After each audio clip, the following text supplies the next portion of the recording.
Honorable Finance Minister Srimati Nirmala Sitharaman, Honorable Minister of State Finance Shri Pankaj Chaudhary, Honorable Minister of State Finance Dr. Bhagwat Kishan Rao Karad, Honorable Deputy Chief Minister of Maharashtra Shri Devendra Fadnavis, Chief Economic Advisor Dr. V. Anant Nageshwaran, Finance Secretary Dr. T. V. Somanathan, Secretary Economic Affairs Shri Ajay Seth, Secretary Department of Investment and Public Asset Management Shri Tuhin Kant Pandey, Secretary Department of Revenue Shri Sanjay Malhotra, Member of Legislative Assembly from Malabar Hill, Mumbai Shri Mangal Prabhat Lodha, and members of this august gathering. Namaskar and good morning. I extend a very warm welcome to all of you to the post-budget interaction being held by the Honorable Finance Minister with the representatives of trade and industry. At the outset, we will welcome the guests of today's program. May I now request the Principal Chief Commissioner, Income Tax, Mumbai, Srimati Geeta Ravichandran, to welcome the Honorable Finance Minister with a potted plant.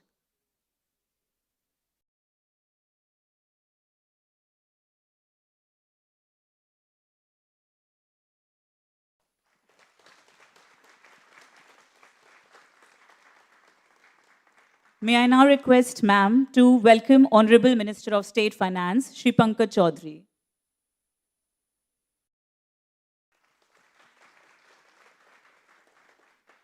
I request ma'am to welcome the Honorable Minister of State Finance, Dr. Bhagwat Kishan Rao Karad. I request ma'am to welcome the Honorable Deputy Chief Minister of Maharashtra, Shri Devendra Fadnavis. Thank you, ma'am. Shubham karoti kalyanam, arogyam dhan sampada, shatru buddhi vinashaya, deep jyotir namostute. I fold my hands before the light that brings prosperity, auspiciousness, good health, abundance of wealth, and destruction of the enemy's intellect. To start us off on an auspicious note, we will now have the lamp lighting ceremony. May I now request the Honorable Finance Minister, the Ministers of State, and the dignitaries on the dais to light the ceremonial lamp.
Thank you, everyone. I now invite the Honorable Finance Minister, Srimati Nirmala Sitharaman, to deliver the keynote address.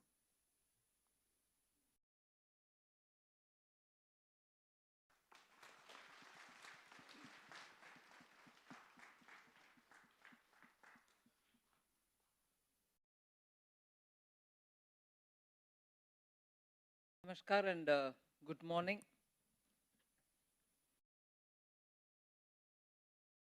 Since the last few years,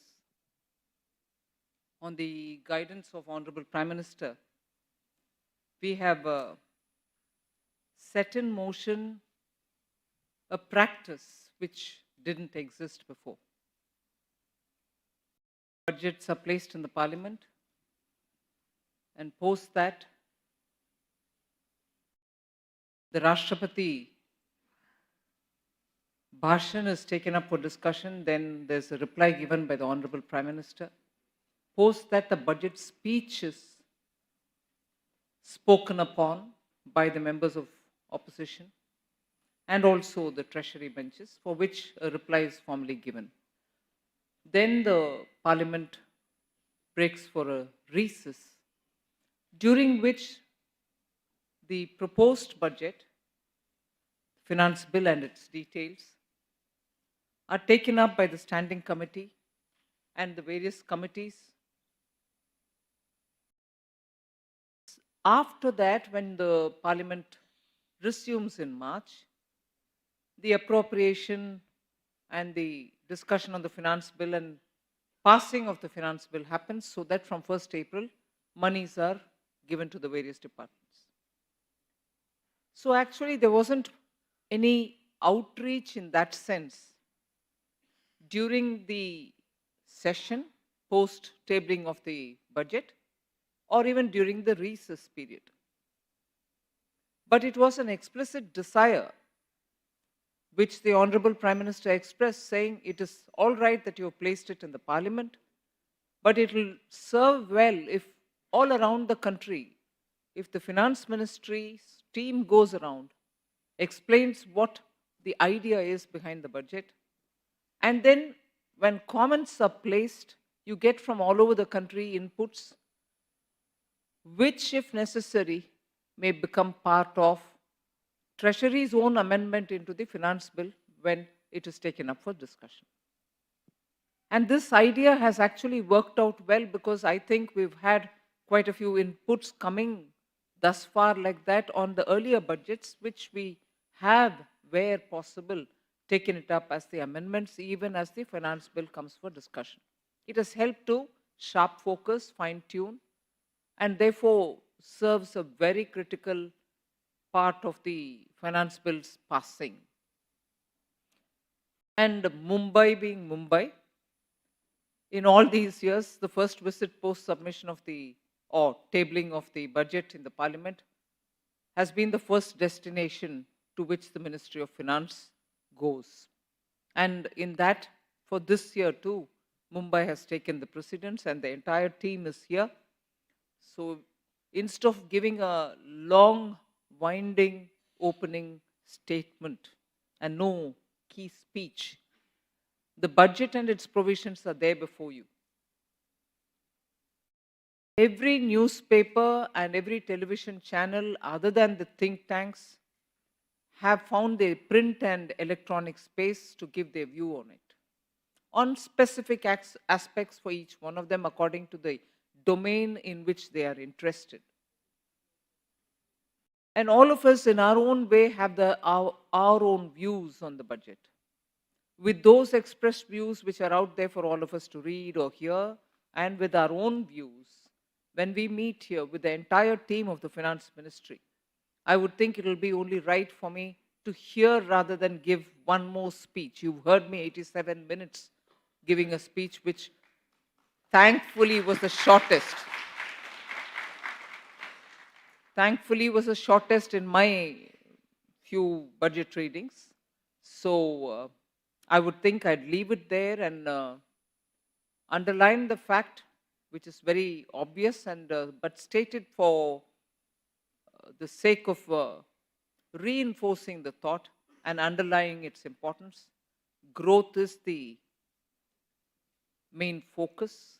We want to sustain that recovery, sustain that growth, which has kept India at the good level of growing, which no other country, except for one, I think, because it's fuel rich, has managed to reach. And the credit goes to the people of India for somehow absorbing all the little help which the government has come up with, either in the in the form of a relief or in the form of a policy between 2020 and today, and that recovery momentum should not be lost, and therefore it was an express desire of the Prime Minister that the public capital expenditure should be kept up, and that is why it has reached double-digit 10 lakh crores. That is the emphasis which is before you, and I'm sure that's the emphasis you would have wanted us to keep without undermining the growth potential. Other than that, everything else is all there for you to see. To the credit of the team, I will say that even despite these challenging circumstances and also these difficult times, fiscal consolidation has been kept in mind and also serviced. Therefore, growth on one side, inclusive growth mainly, and fiscal consolidation, both have been well established in this budget, and therefore Mumbai should really be liking it. We'd like to hear from you now. Thank you.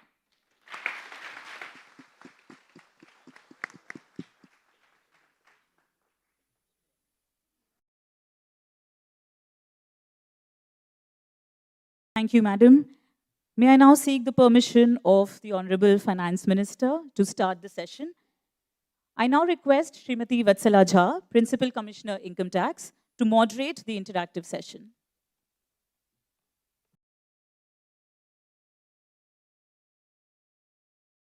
Thank you, Megha.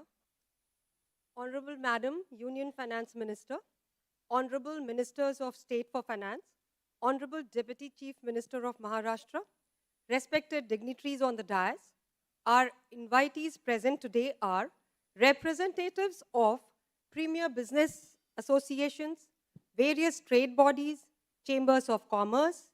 We have representatives from banks, professionals. We also have eminent business leaders, entrepreneurs, representing diverse sections of society, including women, and also present are senior officers from both direct and indirect taxes. Before we commence the interactive session, I request, a humble request to all the speakers to be brief in making their questions and observations so that we cover as much ground as possible in the time available.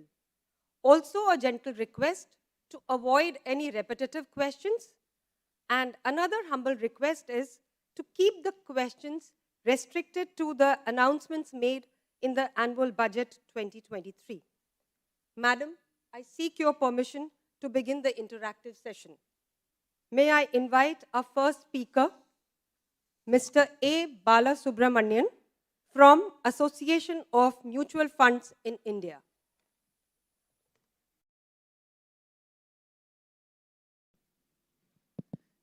Big compliment to you and the team for presenting one of the most credible budget with respect to budget math. My question is, I think government has done a fabulous job in increasing the capex, which has been growing about 60% of the last 2 years. In fact, as a percentage of GDP and the overall capex that is spent is one of the highest ever since 2004. My question is whether you'll be able to maintain similar momentum in terms of capex spending going forward. Second, with related to the funding related to that, there has been a discussion about asset monetization in addition to the PSU divestment. Will there be any plan in order to take care of the funding? Then second question, especially related to the bond market. Of course, as you rightly mentioned, the fiscal deficit is the most welcome step, and also the roadmap that has been given in the budget is 4.5% next 3 years. The related question to the bond market is there has been discussion about including Indian bonds in the global bond index. There has not been any mention about that, whether it's been shelved or will still be pursued at the right point of time in the future. Thank you. Should we take a few questions at a time and reply instead of going one-on-one?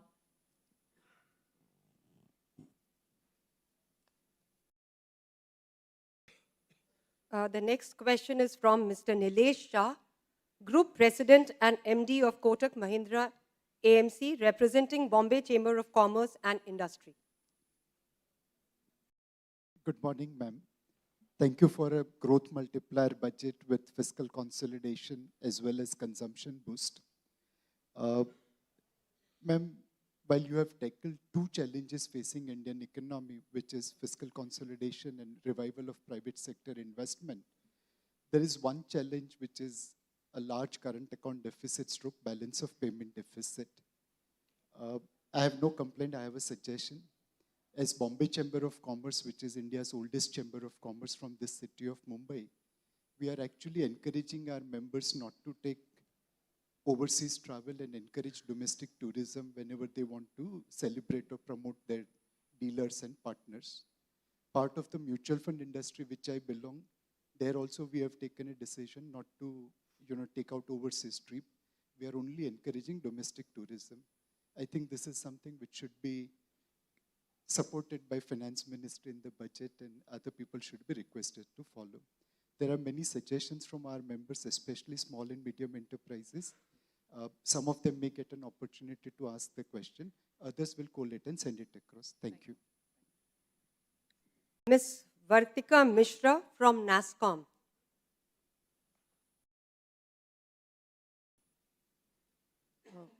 First of all, thank you, ma'am, for giving us this opportunity of having this interactive session on behalf of NASSCOM and all the industry members.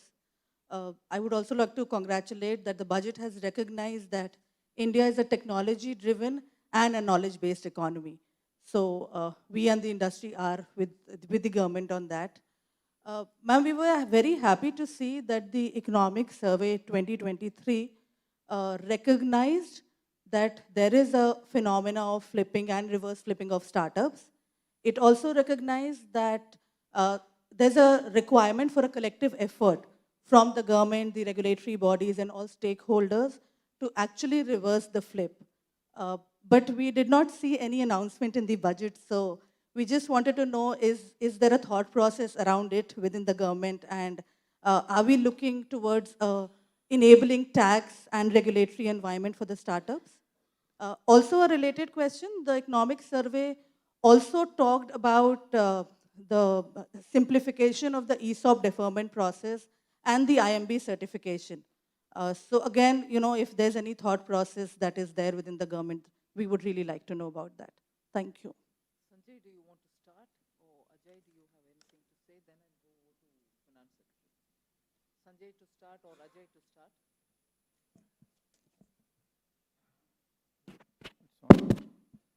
I'll take up the first one, which President of Mutual Fund Industry Association has mentioned.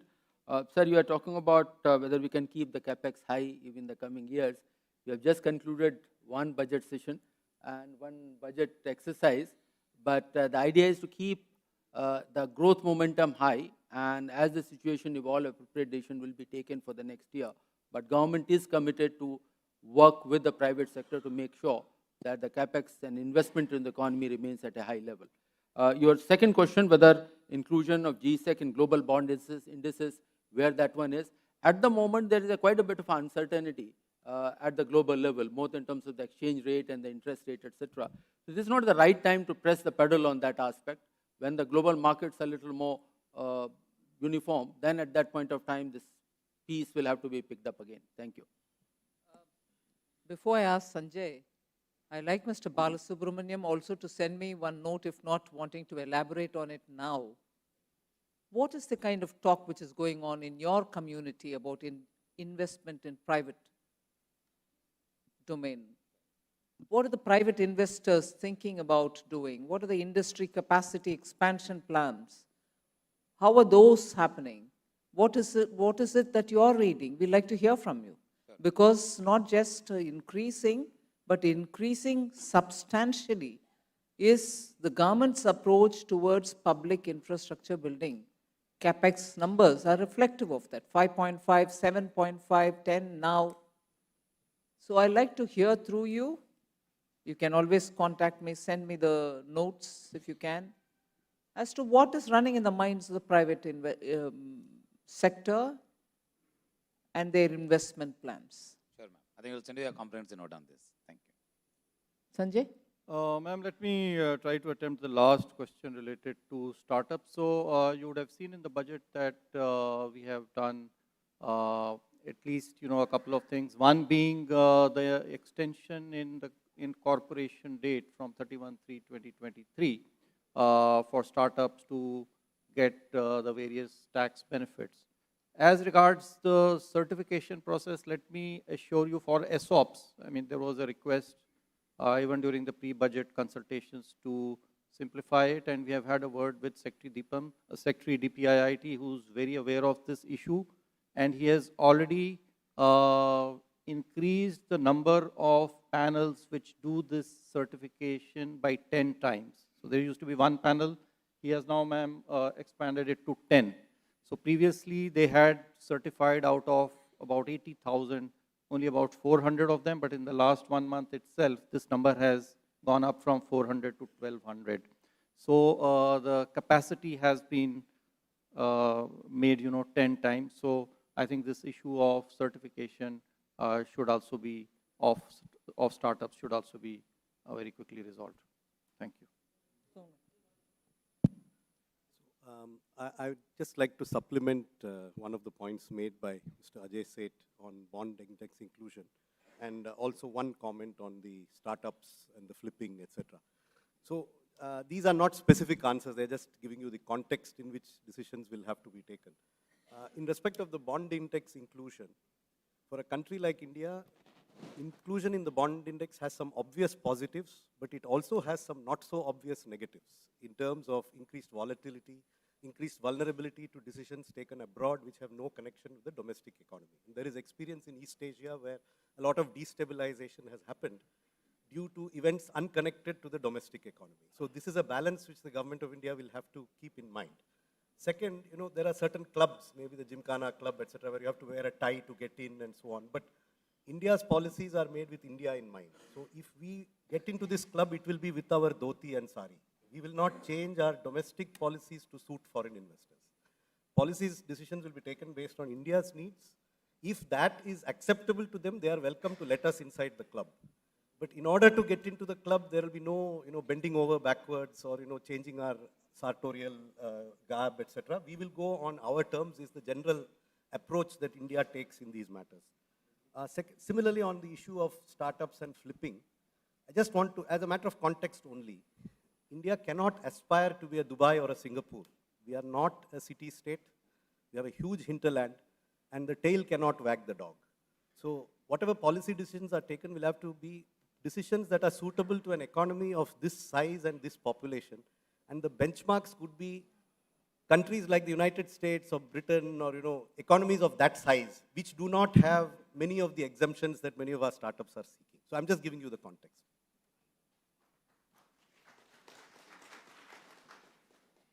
May I now invite Mr. Bimal Kothari, Chairman of India Pulses and Grains Association.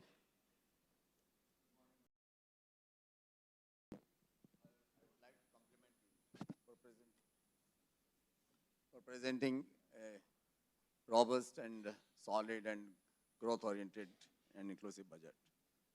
I don't have the questions, but I want to make 3 suggestions because I represent the pulses and grain sector, which includes the millets also. The expression Sri Anna for the millets is really evocative.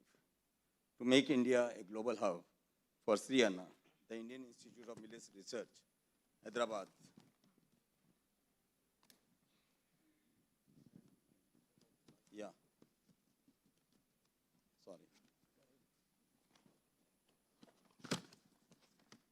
will be supported.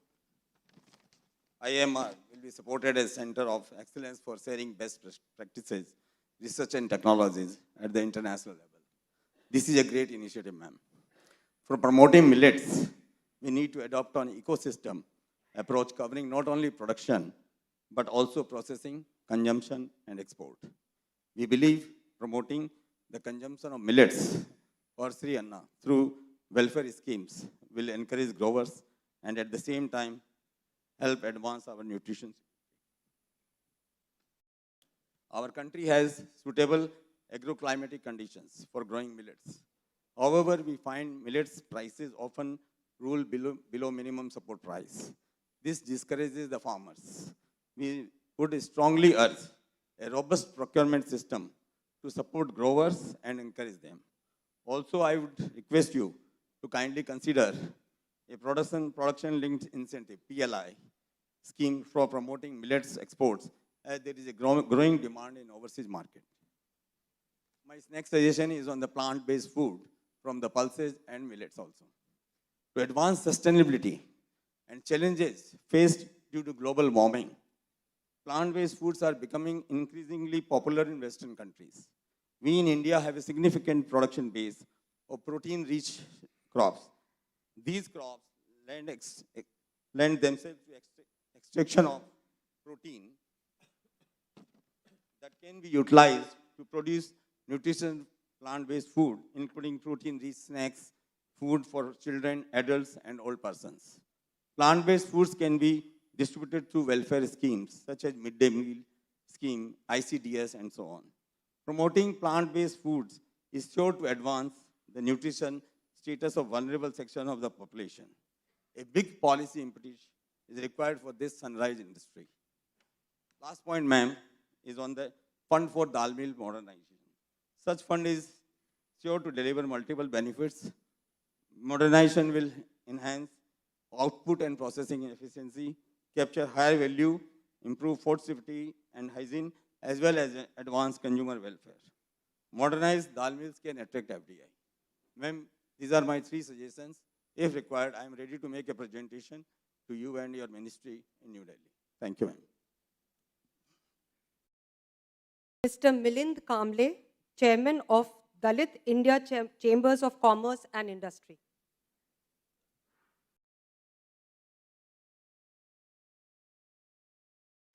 Thank you, Madam. While presenting the budget, you mentioned the vision, it's a vision of the government for Amrit Kal, is an empowered and inclusive economy. And further, Madam, you explained the priorities under Saptarshi, and the first priority is the inclusive development. It means the intent of the government is very clear for an inclusive development. Madam, I'm representing MSME sector.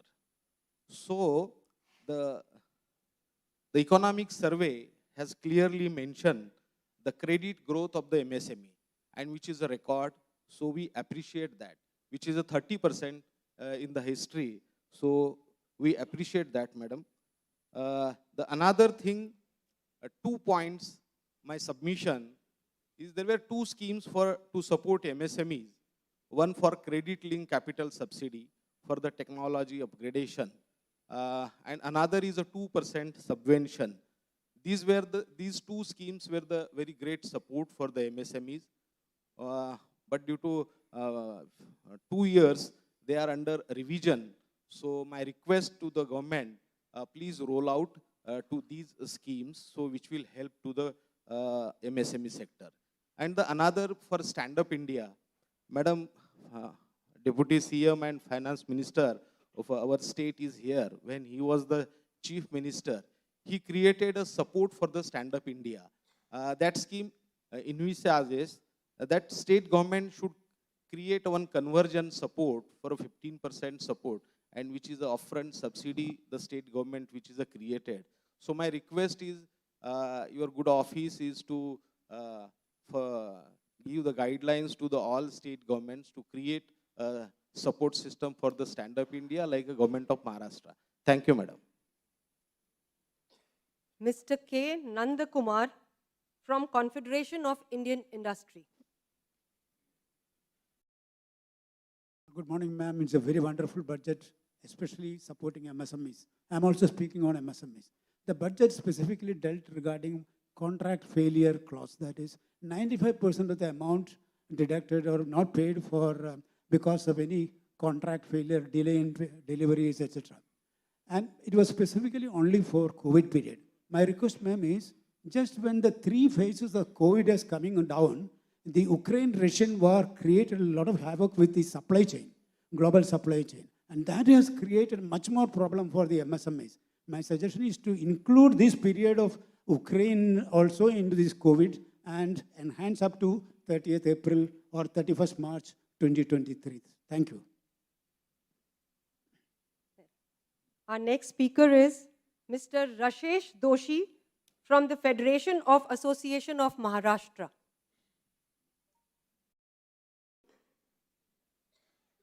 PAM is a apex body association of various trade associations in Maharashtra. I just thought I wanted to give a context. The mood is upbeat downstream among the traders, and they are all confident that the synergies and the benefits which will accrue from the wonderful budget you have announced will accrue to them, and they will be more prosperous coming out of the pandemic. Some small requests, Madam, for the small and the medium traders. Our government has always looked after the interest of the small and the marginal, whether it's the farmers, whether the traders, MSMEs. So if the income tax can be reduced for those people with a threshold of 1 crore PBT, similar to that which we did for corporate tax, we agree that the tax, post-tax, the partners are not taxed. This will leave them some headroom to reinvest back into the business for the working capital as well as for digitization. And never before has our trader community been more aligned to the formal system as it is today. Thanks to GST and so many other initiatives, there is total confidence among trader fraternity in our Modi Sarkar. Another thing, Madam, congratulations to our income tax department for expediting and processing the returns from an average of 93 days in 2013-14 to 16 days at present, with a commitment to do it even faster. And believe 45% of those returns were processed within 24 hours. Commend that, ma'am. Just one request is, there are some old cases pending at circles, and if there is a timeline, given for a closure for that, it would be nice. It will relieve the small trader who depends on the consultant, and also it will free his mind to concentrate on his work. That's a request if there's a timeline. These are a few bit things. I also take this opportunity to thank our Modi Sarkar for recognizing traders as an important cog in the wheel of our ecosystem and presenting us various opportunities to present our case. We have always been well received. This government is inclusive and responsive. We remember in 2014, Devendra ji helped us in the LBT thing. Thank you, sir. And of course, since then, we don't have the burden of octroi. And thanks again to the Modi Sarkar. And more recently, when the GST was rolled in, Maharashtra traders have extended fully. We met Jetli ji at that time. And Mangal ji is here. He has always been interacting with our traders. So we thank Modi Sarkar for the recognition of the traders. Namaskar and thank you. Vande Bharat. Next speaker is Mr. Surendra Mehta, National Secretary of Indian Bullion Jewelers Association. First of all, congratulations, madam, and thank you for giving us the robust and growth-oriented budget. My question is in respect of electronic gold receipt. First, thank you for giving a clarity on capital gains in respect of conversion of physical gold into the electronic gold receipt. But however, when the physical gold gets converted into an electronic gold receipt by a GST registered dealer, the procedure for credit of GST has not been announced yet. And this has led to non-starter of domestic spot exchange, which was also announced in your budget. Thank you. Sanjay, anything that you want to say on this specific thing? Ma'am, two things. One, the previous request that came that regarding, the traders reducing, the taxation rate in line with that for corporate at 22%. So that I would like to point out, that there is a difference because for companies, there is a double taxation. So with respect to firms, there is taxation only at one place. So let's not try to compare the two. Nevertheless, we have in this budget, the FM has announced that the limit for presumptive taxation for small enterprises, including traders, will increase, from 2 crore to 3 crore. So that is an additional benefit that will be given. Litigation, there are a number of the government and the Honorable Finance Minister herself personally is aware, of the pendency, large pendency of cases. Number of steps have been announced in the budget and we'll continue to work. The chairman CBDT only yesterday has announced that he will be taking measures for cases relating to TDS pending in, the commissioner appeal level. relating to TDS defaults. So that is another thing which we are doing, and we'll come up with other measures so that we are able to reduce dependency. GST thing, credit for GST on conversion gold to a certificate. That part is also, we are aware of that, and we will be taking action to smoothen the process. Thank you. I'd like to draw attention of Mr. Milind Kamble. He raised some important issues about MSMEs.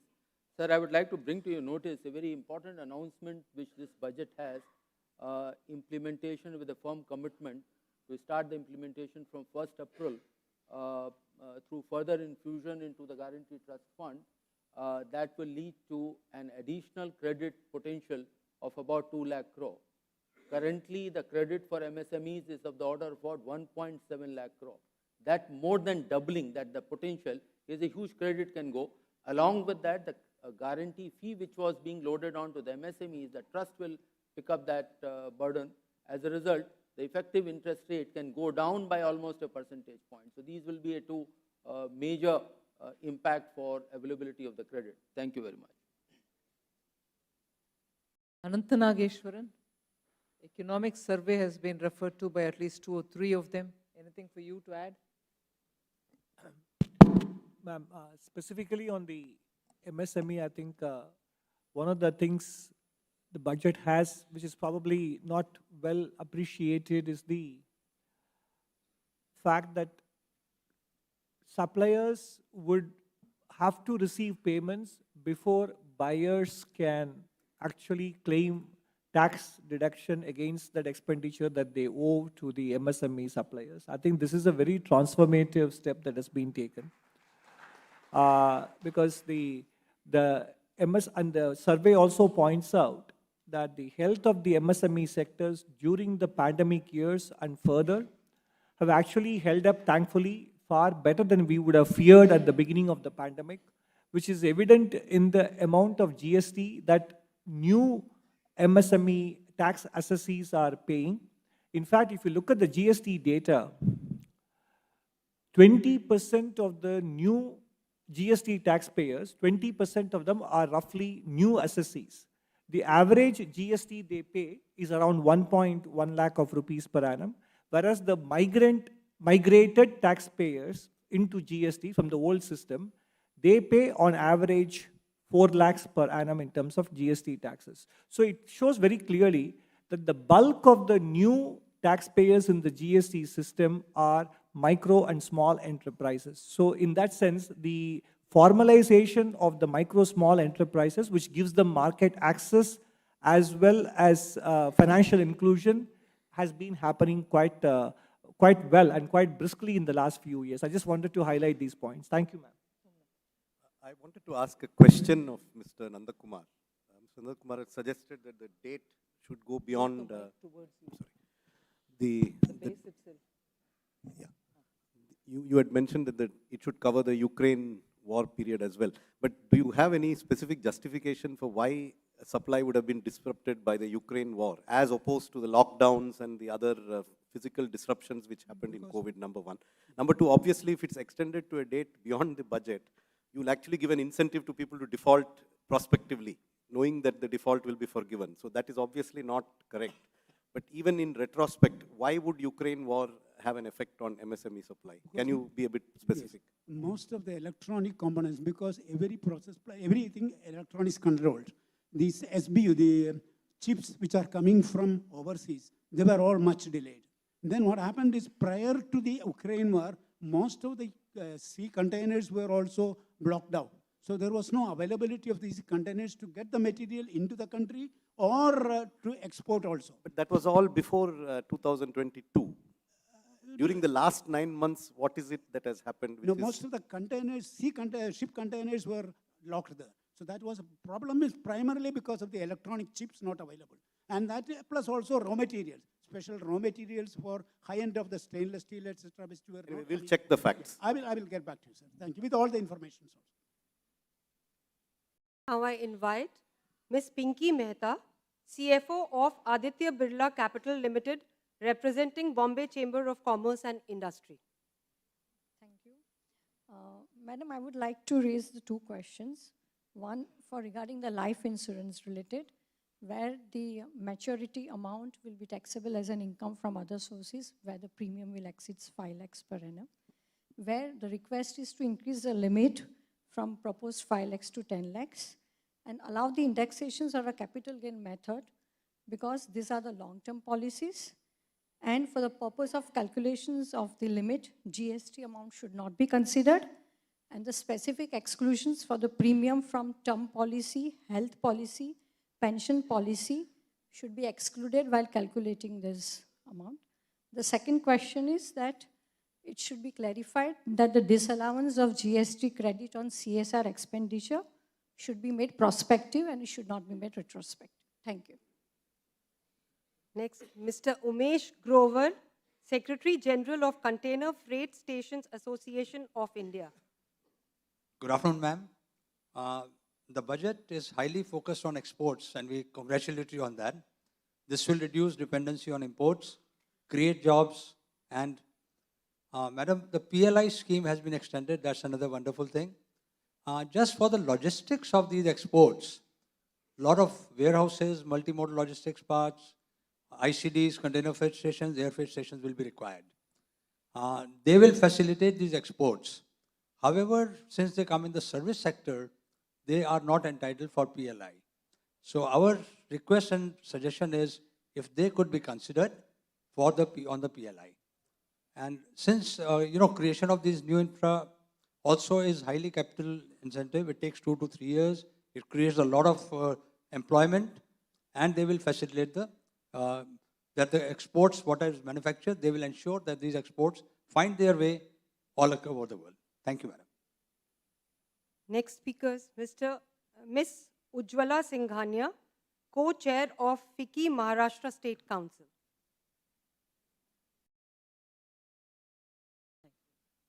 A very good afternoon, Honorable Minister. I today speak on behalf of women. I'm also the immediate past president of FICCI Ladies Organization. Thank you for the progressive budget. And it was a very welcome announcement of the new savings scheme, Mahila Sangam, Samman Savings Certificate for Women.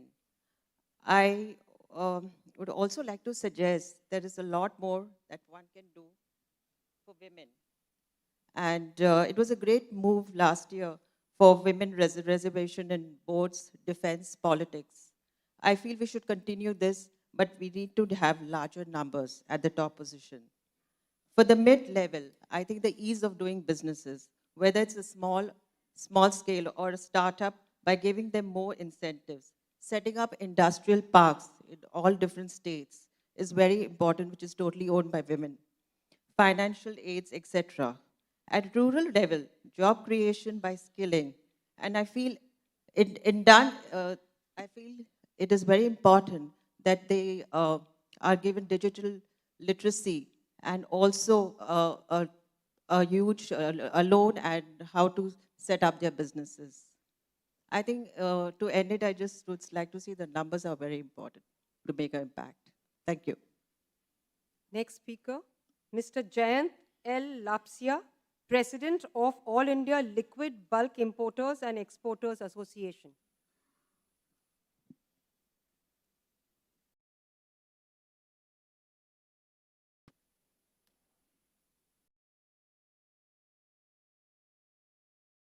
Namaskaram, madam. To compliment you on the budget is an understatement, because from the day you presented the first budget 5 years back, it has been a rollicking budget all along, and there has been a consistency in growth. So I'm not going to talk on figures. I represent the liquid bulk sector, which contributes significantly to the customs revenue in the country. One of the significant highlights of this budget, as Mahaperival said, Devatin Koral, besides the figures of fiscal deficit and other things, and various path-breaking initiatives we had introduced, madam, it was music to our ears when you said, Vivad se Samadhan tak. This was only introduced recently in Mumbai Customs by the Principal Commissioner. Sri Agarwal, that was Samaj Se Samadhan Tak. But we were delighted when you spoke of Vivad Se Samadhan Tak. And our humble request would be to just ensure that it reaches even the investigative departments so that the litigation comes down and the business ease of doing business and also transparency in the governance takes good position and place, and the trade has good confidence in the government. Once again, complimenting you for presenting the 5th budget in succession, and that too, brilliant budget. Thank you, madam. Mr. Sunil Sanghai, CEO of Nova One Capital Limited and Chairman FICCI Capital Market Committee. Thank you. Honorable Minister, next day of the budget, one of the newspaper carried an editorial and headline summarized it very well. This is probably the best budget from 2014. So my compliments to you for that. And we all agree with that. You and your team is not only known for a good budget, progressive budget, but also a very focused execution of this. So my request to you would be if you can elaborate on the execution part of this in this year as well, because that's very, very important, particularly the current year is a difficult year. Since it's a revenue department program, I have one question related to revenue, which is finance bill. Angel tax, when it was implemented last year, the Indian funds which are registered with SEBI, they were exempt. This time, there is no similar provision for the foreign funds. Ma'am, what happens for sometimes a premium is paid over the fair value because of the control and other aspects. There is a FEMA guideline also which requires a minimum level of fair value and it can be paid beyond that. In that case, company paying tax may not be appropriate. So I'm sure the thinking must be something else if there's a clarification on that. Thank you very much. Two things. One is, this 5 lakh limit on life insurance. So does it cover the premium paid for other policies, medical, etc.? So, well, certainly it does not. As to whether it covers the GST, includes the GST portion also or not, we will clarify that. As to whether it does or not, we will clarify, because the word used is premium. So it should not include the GST part, but we will clarify that through a circular. The other thing is related to angel tax. The only difference that we have brought in is with regard to its applicability to non-residents. Now we are aware, as you have mentioned, that there is, other than startups, first of all, for startups it is not applicable. So that doubt has already been cleared. But there can be cases of other than startups, and we have, as I mentioned, we have just brought them at par with residents. But there is an issue, as has been mentioned, with respect to FEMA, because over there one cannot, sell or buy, the shares at beyond a particular value, whereas, for our purpose, for the angel tax, it's the other way around. So we need to work with that so that there are no inconsistencies with respect to the FEMA. So we'll work on that.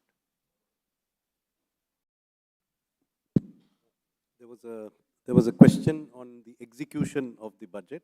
So I'll just make 2 points. One, some of them relate to policy aspects such as regulatory reviews and many other aspects. They will obviously take the time which they have to take, but they will be initiated very soon.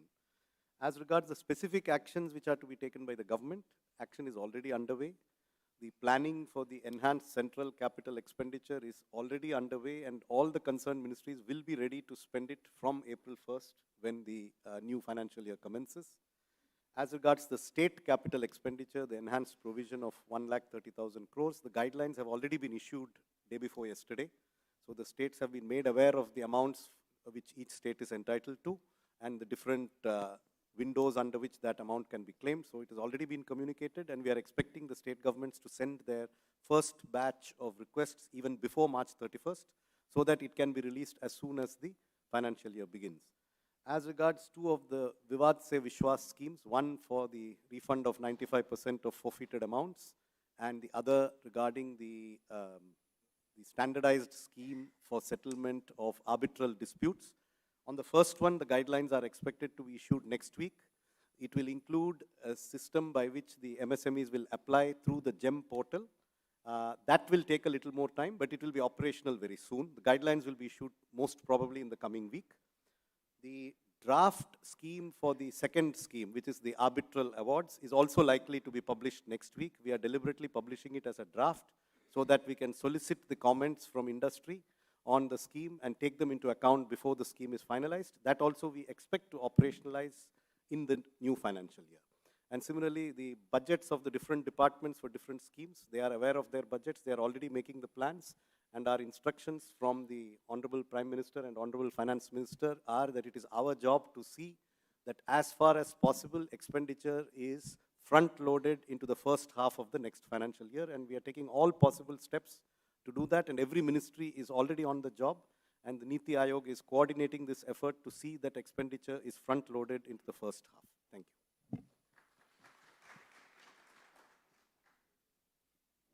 Mr. Gumanmal Jain, CFO of Hexagon Nutrition, representing ASSOCHAM. First of all, I would like to congratulate to the government for the holistic budget covering all the societies and industry of the India, and looking to for the 2030 growth story of the India. One sector, the PM Modi last year announced that we will try to recover the, try to rise fortification, and the nutraceutical industries is not covered in the budget. So some PLI or some product link incentive or some capex incentive should be announced to the in the budget so that the nutraceutical industry can encourage the industry and recover the malnourishment in the children up to 20 years.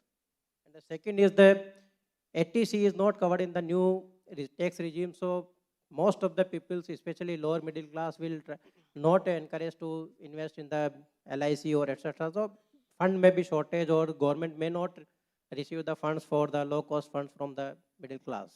So how it may cost increase to the government. Thank you.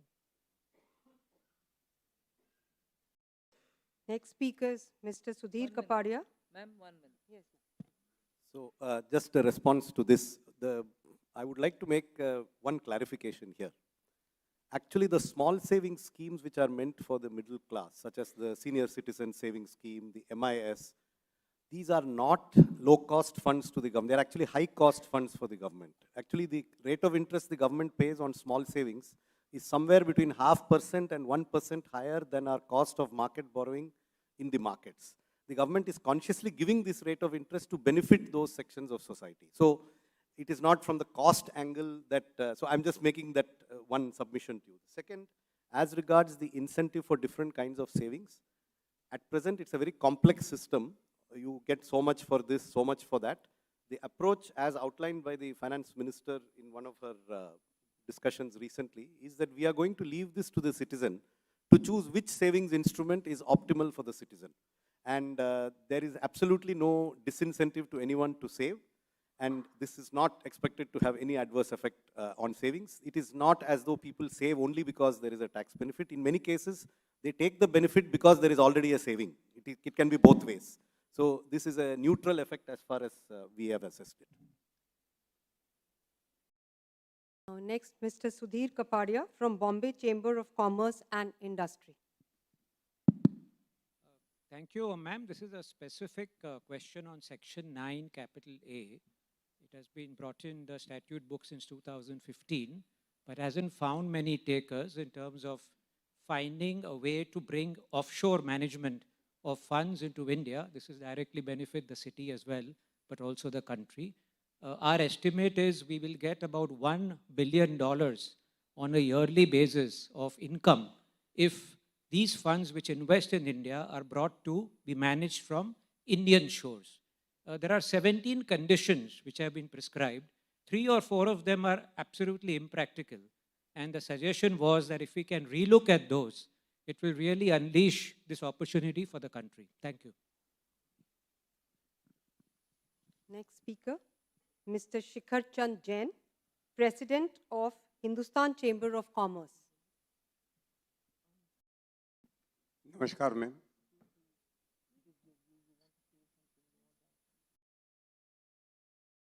नमस्कार। आपके द्वारा दिया गया budget बहुत ही सुंदर और सर्वजन हिताय और भारतीय हमारी अर्थव्यवस्था की प्रगति के लिए मील का पत्थर होगा, इसके लिए बहुत बहुत बधाई देना चाहता हूँ। मैं टेक्सटाइल ट्रेड और इंडस्ट्री से जुड़ा हुआ हूँ। हमारी समस्या कोविड काल में व्यापारियों के लिए, इंडस्ट्रीज के लिए आपने ब्याज का मोरेटोरियम दिया था, स्थगन दिया था, और जिससे बाद में बैंकों ने पैसा वसूल भी कर लिया ब्याज का। अब जब पूरा देश ही बंद था तो उस समय हमारा टर्नओवर तो घट जाना था या शून्य हो जाना था, और उस काल के लिए अब बैंक कहते हैं कि आपका टर्नओवर घट गया तो हम आपकी उतनी लिमिट कैसे रखें, हम आपकी लिमिट घटाएंगे। दूसरी बात, आपकी रेटिंग घट गई तो हम आपकी ब्याज बढ़ा देंगे। अब जब जिस समय हमें अपने व्यापार को, अपनी इंडस्ट्रीज को सुदृढ़ करने की आवश्यकता है, उस समय बैंकों का ये व्यवहार तो हमें बिल्कुल अनुचित लगता है। मैं आपसे यह विनय से अनुरोध करता हूं कि इस समस्या का समाधान बताएं। धन्यवाद।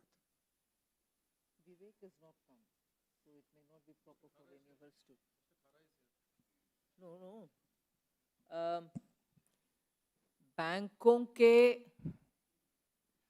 फंक्शनिंग के ऊपर आपके कमेंट है।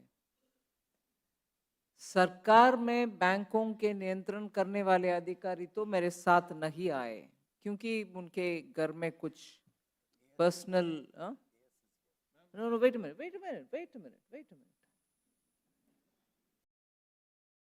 मुझे ये सुझाव चुप से पहले दिया, मैंने सुना भी, मगर उनको लगता है कि मैंने नहीं सुना। वो उनके मतलब इस तरफ और इस तरफ के सुझाव ये है कि बैंकों के वरिष्ठ अधिकारीगण इधर है, उनसे बात करवाइए, मगर शिकायत उनके आप ऊपर है, वो कैसे बात करेंगे? और नियंत्रण करने वाले इधर होना चाहिए, आपके सुनने वाले हम होना चाहिए, वो तो नहीं सुन रहे ना।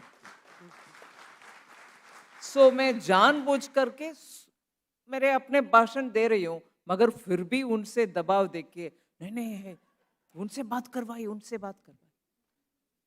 और सुझाव दूसरा भी है जो फाइनेंस सेक्रेटरी साहब ने बोल रहे हैं कि बैंकिंग का एडिशनल सेक्रेटरी इधर है, उनसे बात करवाइए। वो सही सुझाव है, मगर वो एडिशनल सेक्रेटरी है, वो ये भी बोलेंगे कि साहब मैं तो सुन लिया, मेरे बॉस को कह दूं। इसीलिए मैं आज आपके विषय में कोई जवाब नहीं दे रही हूं, मगर आपका कष्ट सुन लिया। मैं कुछ इस बारे में छोटी सी बात कहना चाहता हूं कि जो बैंक अपने नियम के अनुसार पिछले 2 वर्ष के फाइनेंस देखती है, क्या वो पिछले 5 वर्ष के नहीं देख सकती? क्योंकि 2 वर्ष तो वैसे ही जीरो में चले गए। तो अगर पिछले 3 वर्ष अगर हो जाते हैं तो हमारी समस्या का समाधान हो जाता है। पर इस समय चूंकि हम टेक्सटाइल ट्रेड से जुड़े हुए और बहुत कठिन परिस्थिति से गुजर रहे हैं, ना हम एक्सपोर्ट में कर पाए, ना हम डोमेस्टिक में कर पाए, सारा कारोबार उस समय स्थगित था। इसलिए अगर सरकार की तरफ से कुछ भी समाधान मिले, सहायता मिले तो हम पर बड़ी। इसीलिए मैं आज जवाब नहीं दे रही हूँ, धन्यवाद। मगर आपका सुन लिया। धन्यवाद। और एक और भी रिक्वेस्ट करूंगी, आप हो सकता है तो आपके ही केस को थोड़ा और विस्तार से लिखित रूप में मुझे भेजिए, देखते हैं चुपचाप बैठ करके इन सब से बात करके। बहुत बहुत धन्यवाद।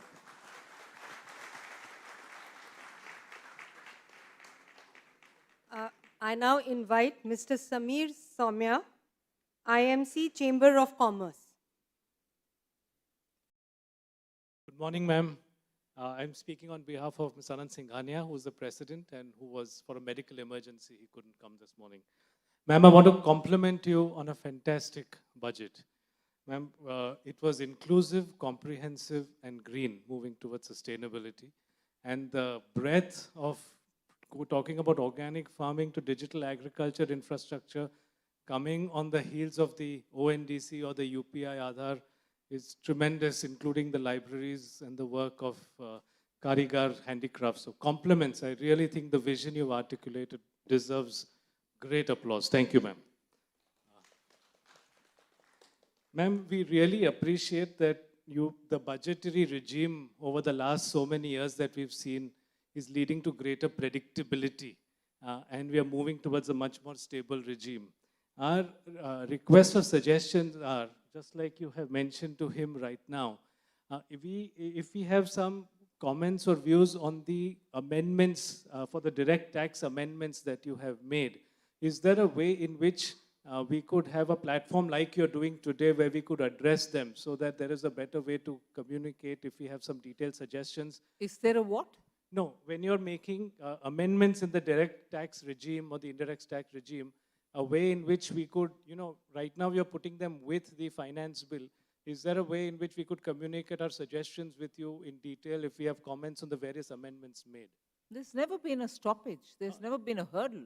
You're welcome to do it. Okay, so then... Then and now and in the future. Okay. Just feel free to write. Okay. Thank you, ma'am. Next speaker, Mr. Khalid Khan, Vice President of Federation of Indian Export Organizations. Thank you for giving me this opportunity, ma'am. As the apex body of exports from India, we would like to congratulate you on this path-breaking budget, which not only gives a fillip to the domestic market, but also has an eye on the international arena. Ma'am, we have a couple of suggestions to make in this budget. First of all, it's drawing a roadmap for developing an Indian shipping line for global repute. Madam, Indian exporters have done reasonably well despite the headwinds in global trade. We expect to end the fiscal year with exports between 440 to 450 billion. In the 2021, India remitted US dollars 84 billion as transport freight charges to foreign shipping companies. As the import moves towards $1 trillion exports, the freight charges will go up to US dollars 125 to 150 billion. Since Shipping Corporation of India is being disinvested, we request you to encourage to develop an Indian shipping line for getting a share of about 25% of this business in the next 3 to 5 years. Little tweaking in tax rates will encourage ships to be registered in India and the Indian shipping lines.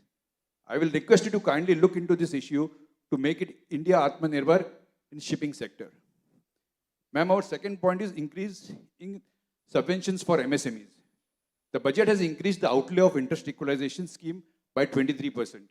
Since the global trade is slowing down, there is a scope to provide deeper subvention under the scheme to make our exports further competitive.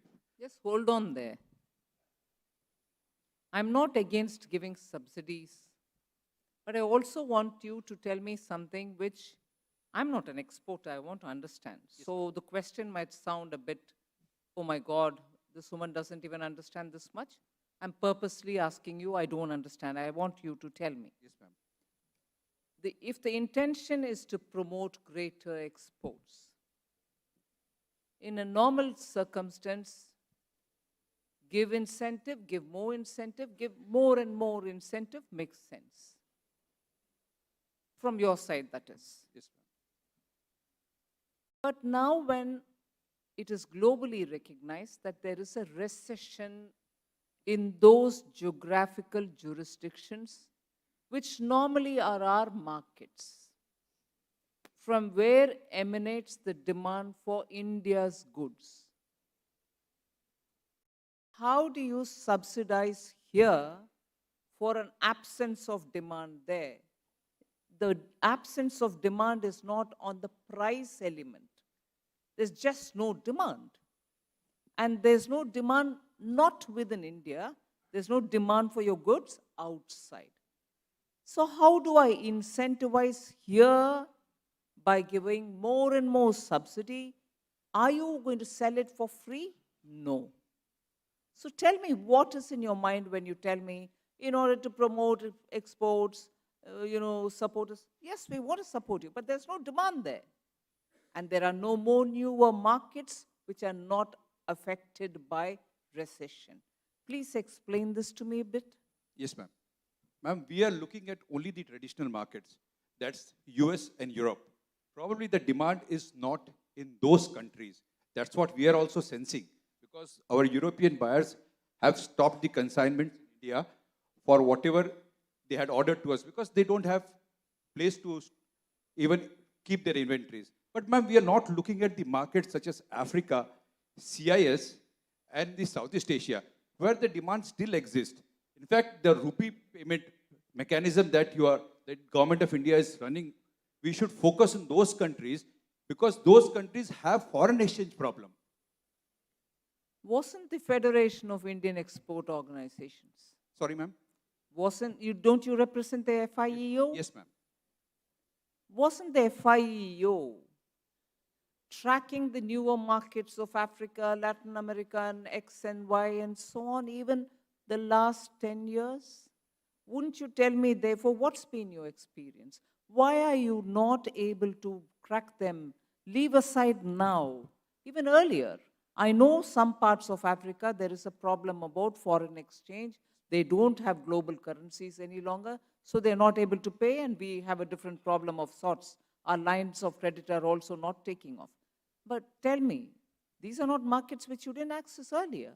We have been doing that, ma'am. Yes. So, but let me understand this. Yes, ma'am. But the important markets that the exporters were focusing, as I told you, is the traditional baskets of US and Europe. Those markets have been facilitated, ma'am, but a lot of support still needs to come from the Commerce Ministry to us. And we are sure we will do that, sir. From Government of India to us? Yes, ma'am. Okay. Thank you, ma'am. Our next speaker, Mr. Anant Goenka.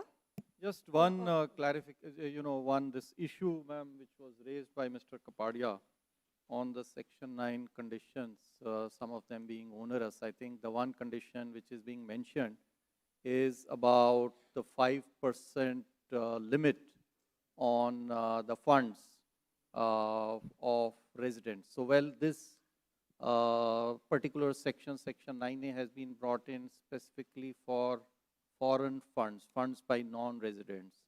And so if we exclude, this particular condition, then we'll in fact, there can be, cases for round tripping. So that's, our concern.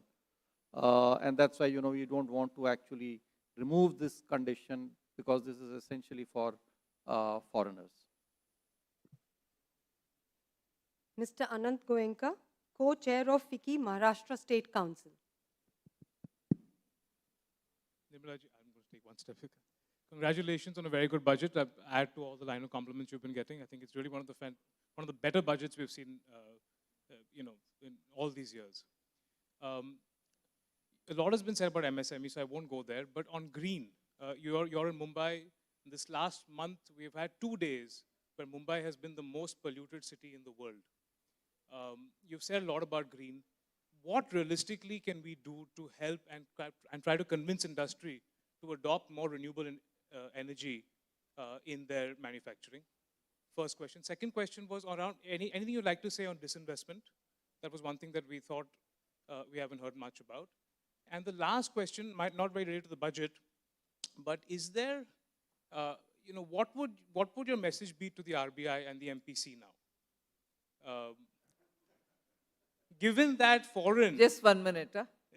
If you permit me, because Anant is a friend and after all, we've had kind of exchange. He represents a very powerful pillar of the democracy, so it doesn't matter if we have a little, banter with him. Where did I start? No, sorry.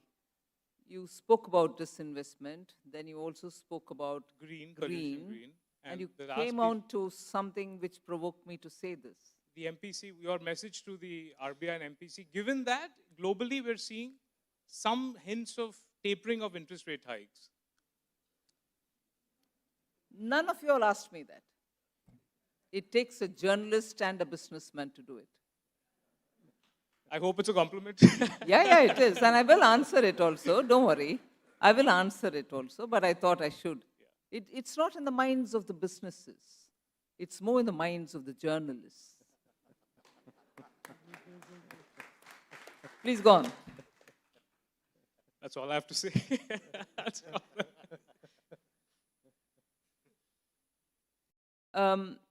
The concern that you've expressed about green, I fully appreciate it.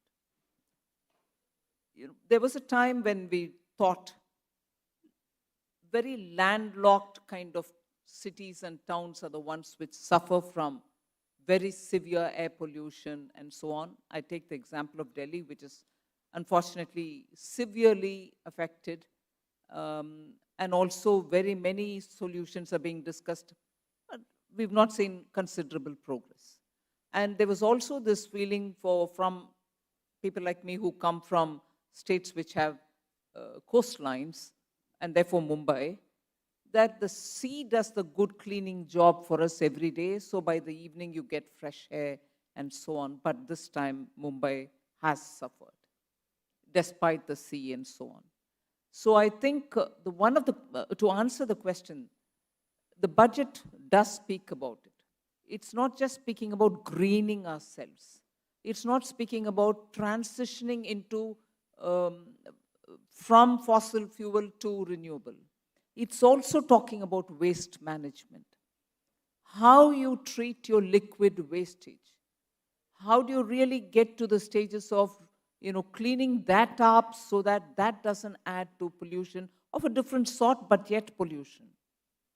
Dry waste, humongous waste in metropolitan cities where our population is such that there's a disproportionate planning for managing dry waste also. You end up having huge piles of dumps, which themselves generate certain gaseous air, which affect us. So urban planning, and I must, give a word of compliment also for the ministry. When it comes to the question of state borrowing limits, on which the center has a right to broadly direct it, borrowing has been, to a minuscule extent, linked with performance in reform, inclusive of urban planning, waste management, and so on, so many other components. Some states are very good in responding, saying, this is an opportunity for us to clean up and give better air, give a better environment, and so on. But many others don't respond. I don't attribute any malafide, but sometimes they're rather slow in responding to it. They think it's big burden on them. We are not allowing them to freely borrow and so on. But these are ways in which we are trying to incentivize both treatment of waste, better urban planning, and also making sure that effluent treatment plants are encouraged. Even if they are common effluent treatment plants, please do it. But do it because they bring a big difference. And I can tell you with my personal experience, as Commerce Minister, I had taken a bit of an initiative, not so much it was my terrain at that time, but because people accessed me and I was speaking to Niti Aayog. You would have heard of a town called Erode, which also comes in the same belt which produces textile, floor mats, upholstery, and so on. And they also were deeply into dyeing of clothes. And that area has a beautiful river called Bhavani. Bhavani River's water used to be like crystal, sweet crystal, very sweet. I remember my childhood, Bhavani water used to be, you can see it clean. And if you take it in your hand and drink it, without fear, you can have a good sip of good water. Today, Bhavani, not today, years ago, decades ago, Bhavani was like, the ink that you fill in your pens, that physically you can see tangibly polluted, and of course you don't need to drink it at all. Smell it, you're done for the day. You would have had 400 cigarette smoked. That polluted area, it was purely because of all these dyeing units pouring their effluents into the river saying it'll go away. But I was happy the industries there together came up and said, we want to have a updated, they had some effluent treatment plants, but they came together, and luckily at that time we were very quickly able to ramp up some funds and give them something like 250 crores or something. Don't pin me down on this number, but approximately something of that kind. Today I'm glad to say the same industry set of cluster people come and telling me, water relief. It supplies usable water to their households after this. And completely the third level of recycled water is what actually goes very far away somewhere to be disposed of. The city feels very happy because it now has more water for gardening, cleaning, and other things without the river being affected so badly. And the river has actually revived itself post this. There are so many things which you can come up with solutions. The formulations and policies exist. The moment you come together and say, look, we think this will make a difference, we are here to come and help you.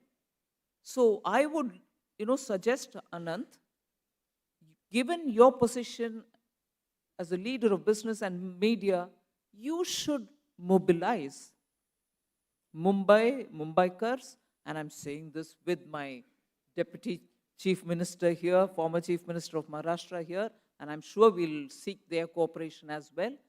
You mobilize and form clusters for waste treatment. I'm sure the state government will be quite happy to formulate and forward it to the center. And although I'm not from Maharashtra, I respect the state for very many things, inclusive of its literature, language, the dedication it has for music, the various fantastic cultural centers. Maharashtra deserves a lot more. And I'm sure Chief Minister, former Chief Minister, Deputy Chief Minister will forward your, clustered requests. And purely because of my admiration for the state, I'm not an MP from here, I'm not a whatever from here. There are stalwarts from this state, I respect all of them. But still, I'll do my little bit to make sure this is moved faster. Mumbai deserves to have better climate. And I'm very happy you asked this question.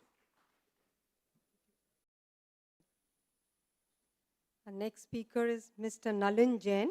Sorry, ma'am, just 1 minute. Yes. Did I miss out anything else you asked me? I went effusively on Mumbai and...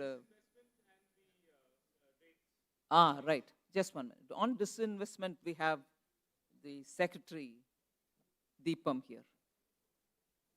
I think the disinvestment, as ma'am also clarified, in one of the interviews, that it's actually an ongoing scheme. This is not something which is new. I mean, this is an ongoing policy, and we have several transactions which have to be taken to the logical culmination. And we also have to be mindful of the markets as well as the interest of minority shareholders. So keeping into this, we are going for a calibrated disinvestment strategy and going ahead with all the transactions. It might help, Tuhin, if you would say those which are in the pipeline and which will find its course. Almost everything which has been approved by the cabinet is in the pipeline. Yes. But which are in the forefront, which are sooner to, it might help to give them a picture. Now, for example, we have, some other steel companies, like we had NMDC Steel.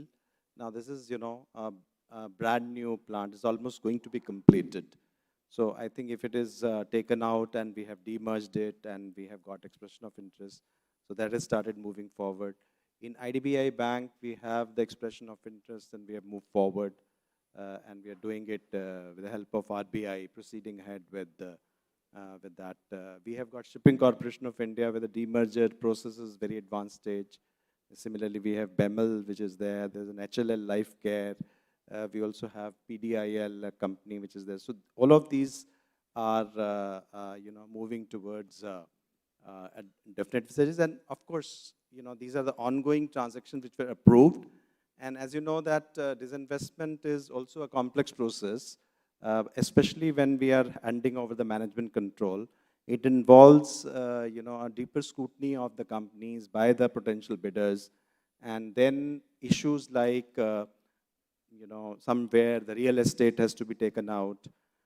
And also we need also cooperation from the state governments. And that's very important. In one case, for example, in Neelachal Ispat Nigam Limited, we got excellent cooperation from Odisha government, as a result of which, there was a win-win situation. The workers got paid, everyone got paid, the mill was revived, and now it is on the growth path. So that is also very important when states and central can work together to see that those enterprises, they grow faster, post-disinvestment. That is the objective, so that the growth and the employment potential of those enterprises are maximized. So our next speaker is Mr. Nalin Jain, ED Finance and IT of Skoda Auto Volkswagen India Private Limited. Good morning, Madam. Respected Madam, senior government dignitaries, colleagues, friends. Thank you for this opportunity. I really congratulate you for the wonderful budget that has been presented.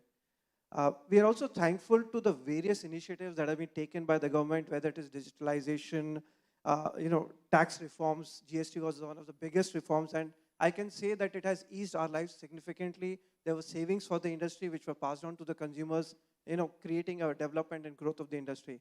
Now, automotive industry also is one of the largest multiplier industry, madam. Close to 25% of the manufacturing GDP of the country is contributed by auto ancillaries and its related businesses. It also generates a lot of employment. It generates a lot of investments. We are bringing in a lot of technologies from the global, our parents into India. All of this needs scale, madam. It needs a lot of scale. And we are continuously now developing towards becoming greener and cleaner.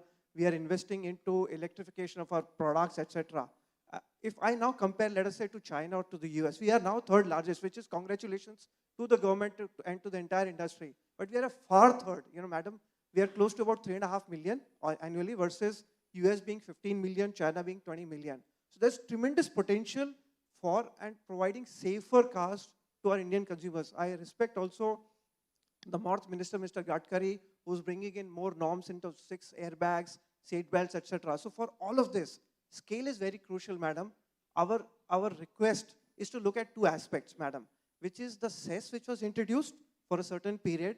This will really, if you look at that, it will really develop the industry. It will definitely grow the revenue for the government. It will provide safer and more affordable cars to the consumers. And with that scale, we will be able to grow the industry and create employment and investments into the country. And the second aspect is on the electrification, madam, that we are also investing heavily into the future, and that needs certain consideration in terms of testing vehicles, testing for the market, etc. So these are the 2 considerations we request you to please look at. Thank you so much. Next speaker is Ms. Shikha P. Gupta, Director, Tax of Hindustan Unilever Limited, representing Bombay Chamber of Commerce and Industry. Good morning to everybody. And a lot has been spoken about what a wonderful budget has been. But, I must compliment the FM and tell her that what a huge admirer I am of hers. And if it is even possible, it's only growing now that I'm sitting in this session. So I had a question on direct tax, which is to do with Section 194R. Ma'am, this section was introduced last year. And this was to tax perquisites and benefits. Now, this year, an amendment has been made to say that even if the perquisite or benefit is in cash, it will be covered under Section 194R. Now, what does this mean for trading liabilities, such as bad debts, which are written off? So if bad debts are written off, many times it's a unilateral action. And it's simply written off because the receivables are aging in the books and they've been sitting in the creditor's books for a long time. Now, if they've written off, there is obviously a very high probability they are irrecoverable. And there is another section, Section 41(1), where because of the remission of liability, the debtor needs to pay tax on it at some point. Now, the question is, if there is a TDS under Section 194R on this because of this amendment, then it will be a cost to the lender. The lender will have to pay this out of its own pocket. So to that extent, I think a clarification might be needed to say that bad debts are outside the purview of Section 194R. Else it will be a huge burden on many companies that are dealing with small enterprises where typically bad debts can happen. So ma'am, that was first question. My second question is a huge welcome change has come in terms of increasing or creating this JCIT appeal positions and also announcing that 100 such posts will be created. However, we do see that there also needs to be a requirement to put some kind of a time limit for disposal of appeals at the JCIT and CIT appeal level. We do recognize that it's a quasi-judicial function, so it may not be possible to stipulate a very strict limit, but some guidance is important to basically reduce the pendency. So with that and with immense thanks, I would leave you to answer this question. Thank you. Well, you have a valid question. I mean, this is a valid problem. This has been, it's in our knowledge. We recognize that issue and we will certainly, take action. We'll provide, some relief or some clarification because obviously, if you are yourself writing it off, I mean, how do you recover, the TDS? So there is an issue. We recognize that issue and we will take appropriate action with regard to that. Second issue is with regard to the time limits.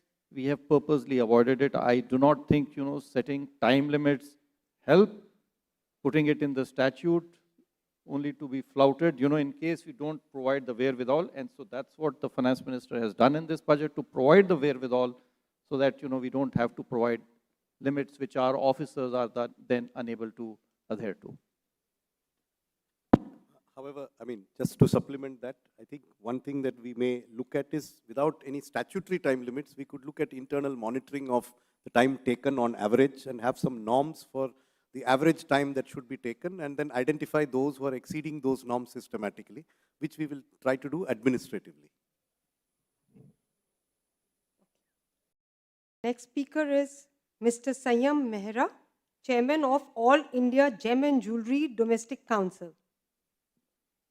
Thank you. Hello. Thank you, ma'am, for having such an excellent budget. And I would like to thank you for doing a lot for the artisans, karigars. We have more than 60 lakhs karigars in our gem and jewelry industry. And the new youth now, which wants to come in the industry, which is going to the other industries, is again coming back to the gem and jewelry industry. I would like to talk about 3 to 4 points, mainly reduction in basic custom duty, which has been our issue since the past many years. There's a difference in 18%, which is more than 10 lakh rupees from India and international markets. The people who want to do legitimate business in our gem and jewelry trade, it becomes very difficult for them. As the other grey market, there is a difference of 4 to 5 lakh rupees at least in the market. So the people who are generally doing business legitimately, there's a lot of difficulty in doing this. There's one other gold monetization scheme. Today, we are importing more than 600 tons of gold from outside India. Under the gold monetization scheme, only 11.1 tons of gold has been able to come in the government coffers. There's more than 23,000, 24,000 tons of gold, which is there in India.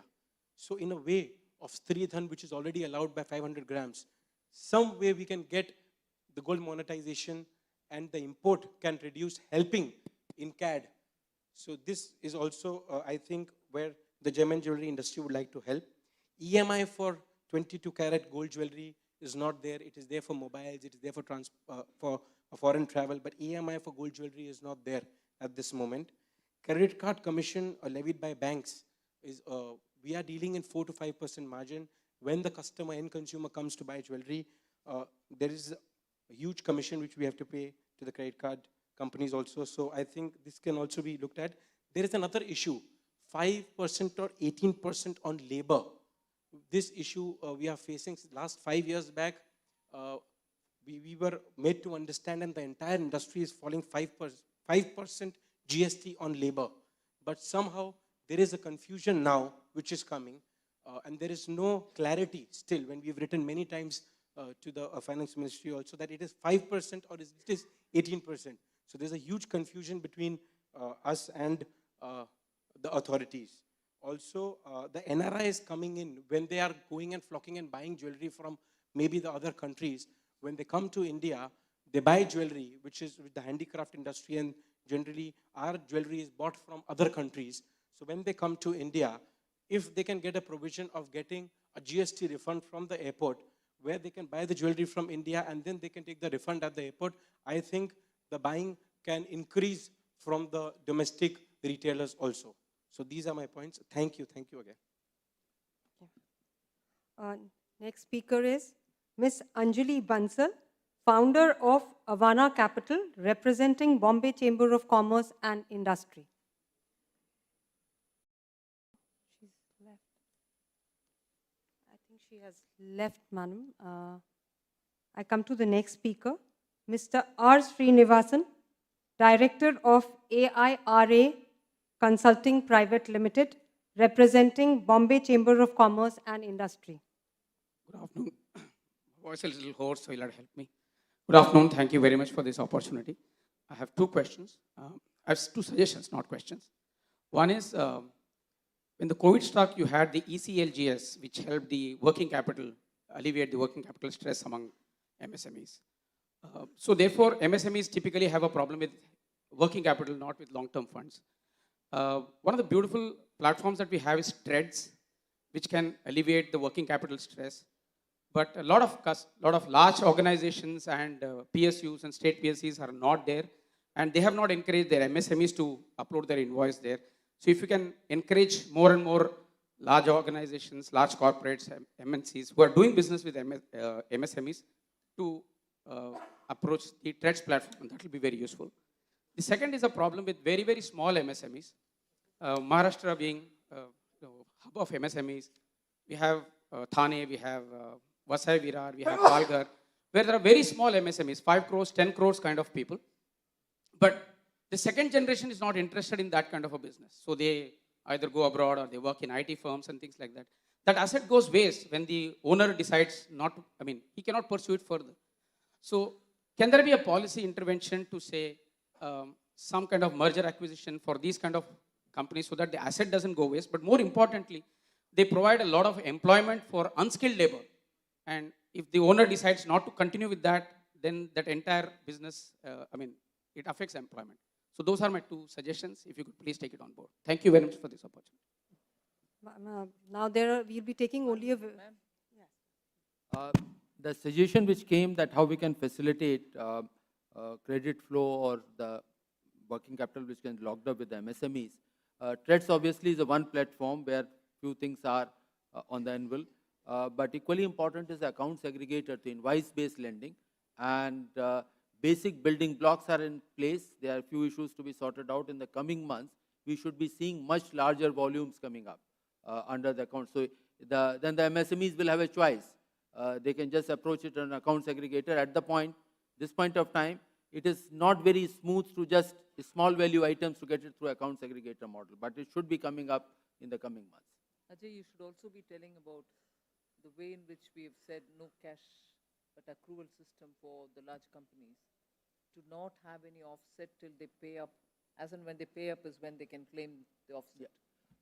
This budget has brought it in the part B that unless a large company has paid or if they have delayed beyond 45 days, they can't take it up as an expense for the purpose of income tax. So that itself will also, there's an add-on. These are not the two related one, but that will also bring a discipline that somebody has to certify, their own chartered accountant will have to certify that there are known dues to MSMEs for which the claims are being made as an expense. On your point on mergers and acquisitions, are you asking for something in taxation or what is it that you think the government should do?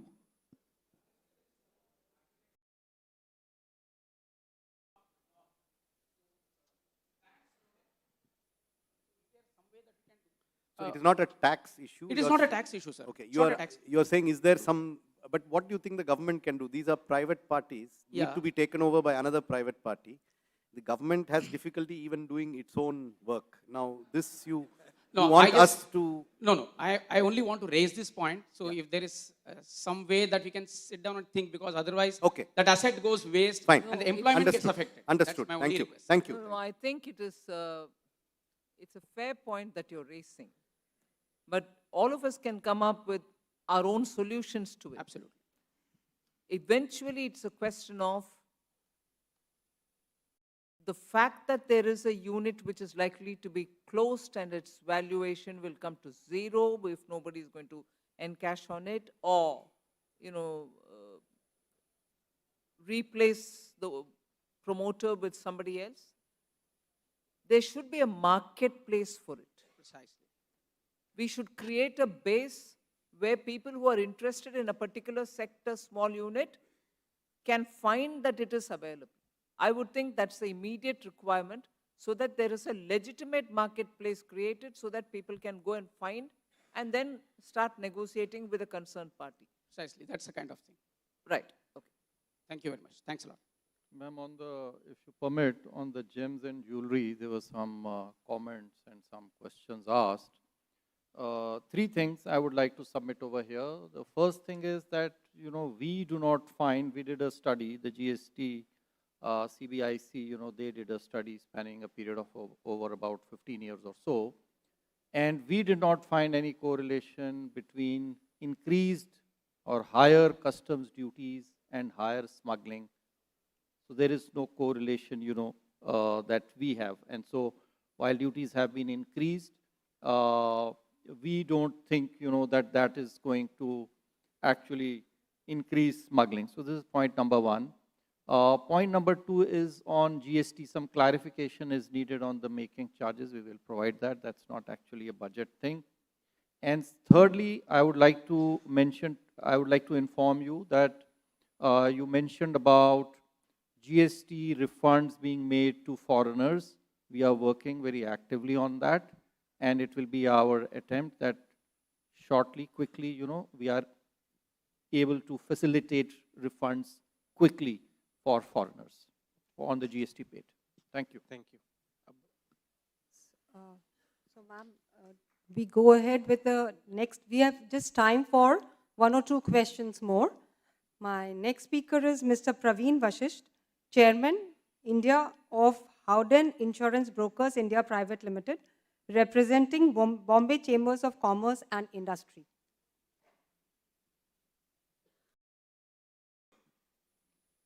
Thank you for the opportunity, ma'am. First of all, I want to say how grateful we are to the Department of Financial Services for soliciting comments in December on what we think are very strategic opportunities in the insurance sector, such as introduction of captives and allowing composite licenses for insurers to operate both in the life insurance and general insurance and health segment. I just have a humble suggestion, and this is to promote health insurance, especially amongst retail individual consumers.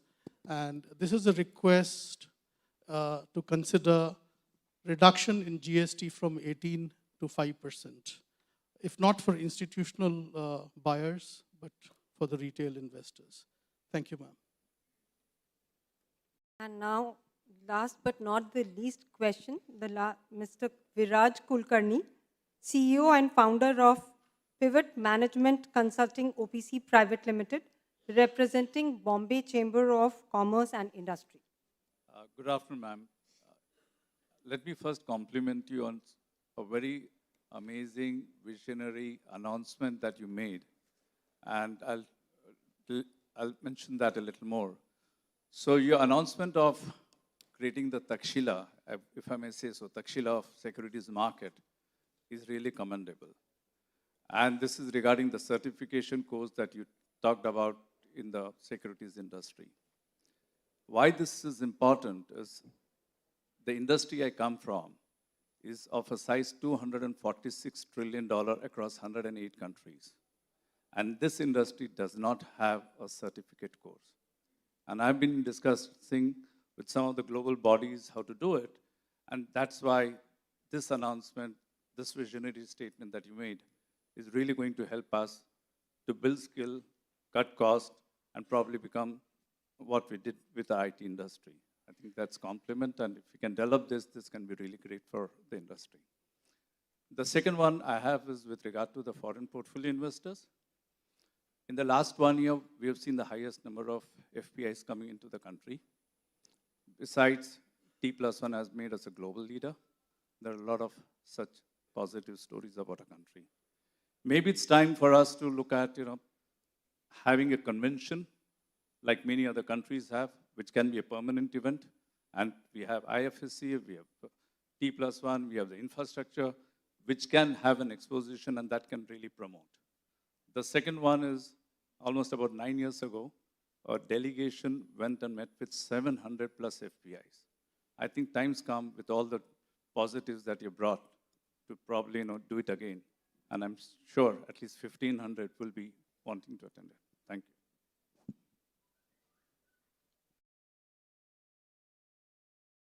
With that, we come to the last question. And now I thank the Honorable Finance Minister, the respected dignitaries on the dais, and the invitees Ma'am, I would like the Deputy Chief Minister of Maharashtra to say a few words.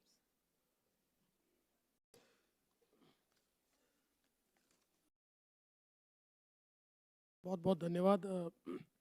वैसे तो budget पर मैंने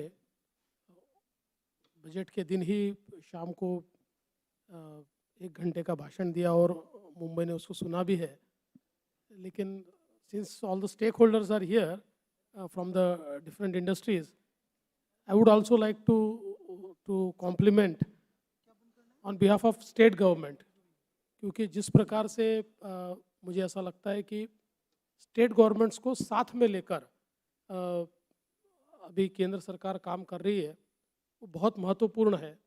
और विशेष रूप से मैं धन्यवाद देना चाहूँगा जो आपने योजना लाई है जिसमें आप स्टेट्स को 50 इयर्स का इंटरेस्ट फ्री लोन दे रहे हो कैपिटल इन्वेस्टमेंट के लिए। और मुझे ऐसा लगता है कि वो बहुत बड़ा इंसेंटिव है कि जिसमें हम लोग हमारी जो कैपेक्स रिक्वायरमेंट है उसको भी पूरा कर सकते हैं, और उसमें आपने जो टाइम लिमिट रखी हुई है जिसके कारण हम लोग बिल्कुल स्टिपुलेटेड टाइम में उसको खर्चा कर रहे हैं। तो मुझे ऐसा लगता है कि इससे बहुत बड़े पैमाने पर जो हमारा कैपिटल निवेश है वो भी बढ़ रहा है। और उसके साथ साथ मुझे ऐसा लगता है कि अलग अलग योजनाएं जो तैयार की गई है विशेष रूप से राज्यों के लिए, मैं ऐसा मानता हूँ कि अब राज्यों को वो किस पार्टी का राज्य है इसकी ओर न देखते हुए जो परफॉर्म कर सकता है उसके लिए योजना तैयार हुई है। और इसलिए हमारा तो प्रयास यही होगा, आप सुबह भी मेरी बजट की बैठक हुई तो मैंने मेरे अधिकारियों को यही कहा कि अब इतनी अलग अलग योजनाएं केंद्र सरकार ने घोषित की है, सबसे पहले अपने प्रपोजल्स उसमें दीजिए ताकि ज़्यादा से ज़्यादा हमारे प्रपोजल्स मंजूर होकर आए और महाराष्ट्र को ज़्यादा से ज़्यादा बेनिफिट ये उसके माध्यम से मिले। और मुझे लगता है कैपिटल इन्वेस्टमेंट 10 लाख करोड़ ये शायद 2-4 साल पहले हमने कभी सोचा ही नहीं था कि हम we would be able to achieve this, और ये दिखाई पड़ रहा है ज़मीन पर। और इस साल मुझे लगता है कि केंद्र के साथ साथ राज्यों को भी बहुत मेहनत करनी पड़ेगी, क्योंकि आप पैसा तो दोगे लेकिन अगर हम खर्चा नहीं कर पाए तो मुझे ऐसा लगता है कि that will go waste. So I would like to assure you on the behalf of government of Maharashtra that we are absolutely ready, we are very keen, and जो प्राइम मिनिस्टर साहब का विजन है और आपका vision है उस vision के साथ महाराष्ट्र बिल्कुल तेजी से आगे बढ़ेगा। Thank you.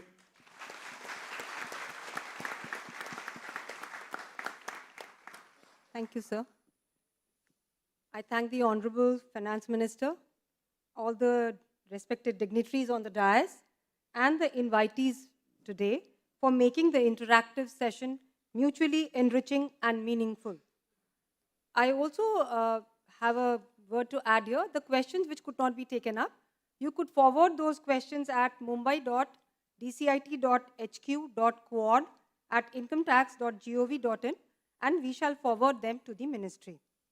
I now hand over the mic to Megha.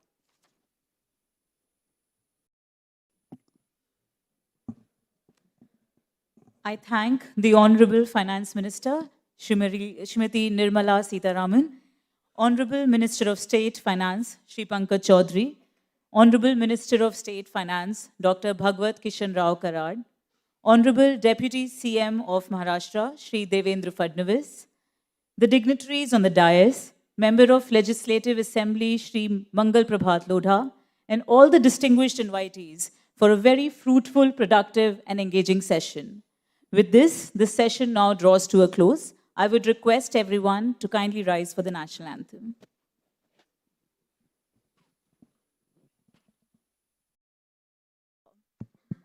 I request everyone to remain at their places.